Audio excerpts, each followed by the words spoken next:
ఇక ఇది హైడ్రా కథ. కవిత గురించి మాట్లాడుకుందాం. తిహార్ జైలు నుంచి కవిత రిలీజ్. లిక్కర్ స్కామ్ లో బెయిల్ మంజూరు చేసిన సుప్రీంకోర్టు. 10 లక్షల చొప్పున పూచీకత్తు, పాస్పోర్ట్ సమర్పించాలని ఆదేశం. విచారణ పూర్తయినందున జైల్లో ఉండాల్సిన అవసరం లేదన్న కోర్టు. 153 రోజుల తర్వాత జైలు నుంచి రిలీజ్. నేను మొండిదాన్ని, జగమొండిని చేశారు. నిజంగా వాస్తవానికి జైలుకు పోయి వచ్చినోడు ఏముండదన్న, అంతే. నిజంగా ఎవరికి భయం ఏడికైనా జైలుకు పంపిస్తారేమో, జైల్లో పెడతారేమో భయం.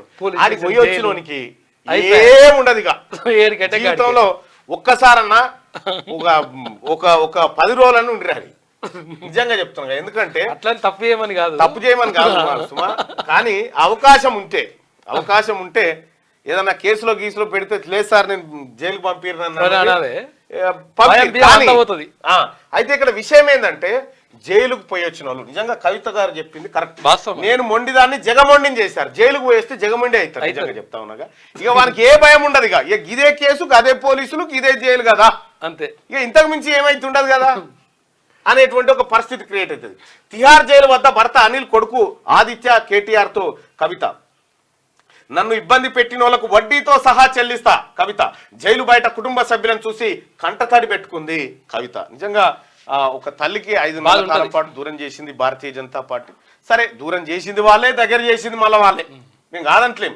కాకపోతే ఏంటంటే కవితను అంతకాలం పాటు జైల్లో పెట్టి మరి సాధించింది ఏంది అని అంటారా? భారతీయ జనతా పార్టీ. ఇక్కడ భారతీయ జనతా పార్టీ కంటే బీఆర్ఎస్ కొంత స్ట్రాంగ్ ఉండే, ఏది పార్లమెంట్ ఎన్నికల్లో.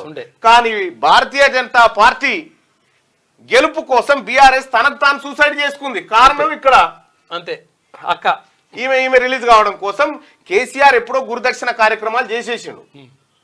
అందరికీ శరార్థులు. పెన్నుతో మీకు మంచి సోపతుందా? తెలంగాణ యాసలో ముచ్చట్లు రాయడం మీకు తెలుసా? మీలాంటోళ్ళని ఎత్తుకుతుంది మా క్యూ న్యూస్.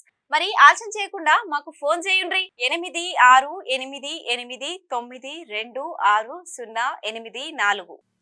లైక్ చేయండి.